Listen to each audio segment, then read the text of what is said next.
America के एक मौकर think tank freedom house की रिपोर्ट जमहूरियत का महासरा बताती है कि गुज़िश्ता 15 सालों से आलमी सतह पर जमहूरियत हर साल जवाल पजीर है। सबसे नुमाया जवाल दुनिया की दो अजीम तरीन जमहूरियतों अमेरिका और हिंदुस्तान में देखने में आया है। रिपोर्ट में दावा किया गया कि 73 ममालिक में जमहूरियत गिरावट का शिकार है। मौजूदा पाकिस्तान को जुज़वी तौर पर आज़ाद ममालिक में शुमार किया गया है। अमेरिका में गंभीर होती टकराव की फिजा पर तबसरे तशवीशनाक खाना जंगी का पता देते हैं। ये पेशगोई अगले अमरीकी इंतखाबात जो 2024-25 में होने जा रहे हैं के बारे में है। खदशा है कि डोनाल्ड ट्रंप की क़यादत में रिपब्लिकन पार्टी की नई क़यादत इंतखाबी फ्रॉड और वोटों में धांधली का शोर मचाकर मुल्क को हंगामों की नजर कर सकती है।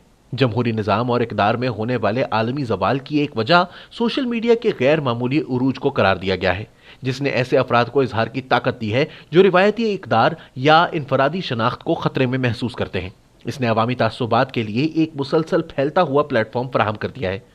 इसके जरिए होने वाले मुनज़्ज़म प्रोपेगेंडे, गलत मालूमात, जाली खबरों वगैरह ने मरकजी धारे के ज़राए इब्लाग की बालादस्ती को खत्म कर दिया है और मरकजी धारे का यही मीडिया जदीद लिबरल आईनी इक़दार की हिमायत करता है।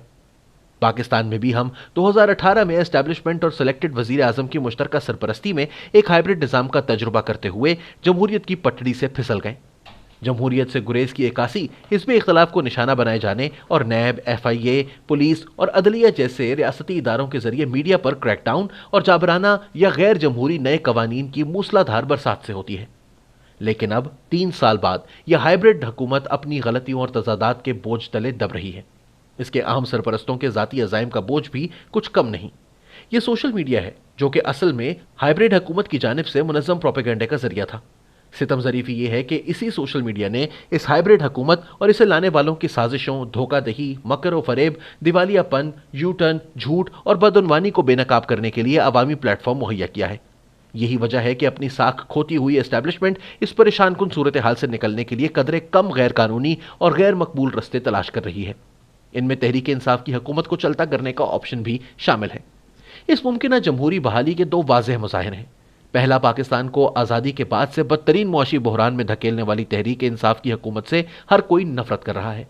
इस बहरान ने आबादी के कमज़ोर और नादार तबकों की एक बड़ी अक्सरियत पर गैर मामूली हद तक नाकाबिले कबूल मुश्किलात मुसल्लत की हैं। दूसरी, माजूल वजीर आजम नवाज शरीफ की तरफ से सख्त मुजाहिमत है। उन्होंने अवाम दुश्मन हाइब्रिड हुकूमत के सिविल मिलिट्री लीडर्स को बेनकाब करने और इन पर हमला करने में फ़कीदुल मिसाल जुर्रत दिखाई। इस पर बहुत से पाकिस्तानियों की वलवला अंगेज हिमायत उन्हें हासिल हुई है। हिज़्ब इख्तलाफ की पाकिस्तान डेमोक्रेटिक मूवमेंट के अहम हिस्से पाकिस्तान मुस्लिम लीग नून की मकबूलियत में इजाफा, हालिया कैंटोनमेंट बोर्ड, लोकल बॉडी और कौमी और सूबाई ज़मीनी इंतखाबात के नताइज से जाहिर होता है। नतीजे के तौर पर इस सिविल मिलिट्री डील का पोल खुलना शुरू हो गया है, जो 2014 में इमरान खान के 5 माह तवील धरने के आगाज के साथ तय पाई थी और जिसकी वजह से अदलिया ने नवाज शरीफ को माजूल किया और 2018 में धांधली ज़दा इंतखाबात जिसका नुक्ता उरूज थे। इसकी पहली अलामत सिविल मिलिट्री के एक सफ़े का धड़न तख्ता है, जो गुज़िश्ता नवंबर में ISI के एक सरबराह के तबादले और दूसरे की तकर्रुरी के मामले पर दिखाई दिया। इसने दोनों के दरमियान एतमाद और भरोसे के आईने में बाल डाल दिया। दूसरा, रियासत के बुनियादी इदारों में हाइब्रिड हुकूमत की ब्लैकमेलिंग और मनमानी के खिलाफ खामोशी से तकवीयत पाती हुई मुजाहिमत है। जज हजरात एस्टैब्लिशमेंट के खिलाफ खड़े होकर बोलने लगे हैं। काजी फायजीसा, अरशद मलिक, शौकत अजीज सिद्दीकी, राना शमीम वगैरह, यहां तक कि अपने कमजोर या समझौता करने वाले साथियों के मुतासिबाना फैसलों से इख्तलाफ सामने आ रहा है। इसी तरह बदनाम साबिक चीफ जस्टिस साकिब निसार जैसे जजेस को आईना दिखाया जा रहा है। इलेक्शन कमीशन ऑफ पाकिस्तान ने बिल आखिर अपनी आईनी जिम्मेदारियों को पूरा करने के लिए वज़रा के धौंस और धमकियों से मरूब ना होने का फैसला कर लिया है। इसमें अगले आम इंतखाबात में मुमकिन इंतखाबी धांधली के लिए इस्तेमाल की जाने वाली EVM मुतारिफ कराने की मुखालिफत भी शामिल है। मुजाहिमत के हतमी कदम के तौर पर अब इलेक्शन कमीशन तहरीक इंसाफ के वजीर आजम को गैर मुल्की जराए से गैर मजाज फंड्स वसूल करने और करोड़ों के गबन के सिलसिले में कानून की खुल्लम खुल्ला खिलाफ वर्जियों पर नाअहली के लिए दरख्वास्त देने के लिए तैयार है। और लीजिए, इस्लामाबाद हाई कोर्ट के चीफ जस्टिस अथर मिनल्लाह ने सेशन अदालत के एक एडिशनल जज को कालादम करार दे दिया है, जिसने हतके इज्जत के मुकदमे में ख्वाजा आसिफ के वकील को जरह की इजाजत दिए बगैर इमरान खान की वीडियो गवाही को गैर मुनसिफाना तौर पर बंद कर दिया। वजीर आजम को खुद जरह के लिए पेश करने का हुक्म दिया। मीडिया ने भी हवा की सिमत में तब्दीली महसूस कर ली है। मरकजी धारे से ताल्लुक रखने वाले इमरान खान के हामी एंकर्स और सहाफियों को यकायक अपने उम्र रसीदा हीरो के बारे में हकायक का इंकशाफ होने लगा है। अब उन्होंने अपनी खोई हुई साख बहाल करने के लिए इन पर तनकीद शुरू कर दी है।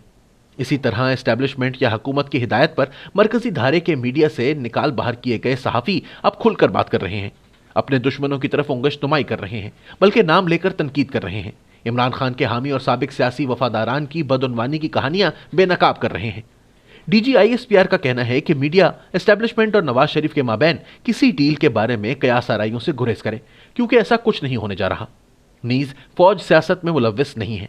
यह खबर खुशाइंद है, लेकिन माजी का रिकॉर्ड देखते हुए हम इमरान खान के साथ की गई शैतानी डील पर खेले गए सियासी खेल की अलामात तलाश करने और इनका खोज लगाने का जवाज रखते हैं। पाकिस्तान के अवाम अपने आईनी हुकूक की बहाली चाहते हैं। इसमें अपने सियासी रहनुमा चुनने का हक भी शामिल है। जितनी जल्दी इस हाइब्रिड निज़ाम को कायम रखने वाले मसनूई सहारे पीछे हट जाएं, उतना ही बेहतर होगा, ताकि पाकिस्तानी अवाम अपने कानूनी हक को इस्तेमाल कर सके।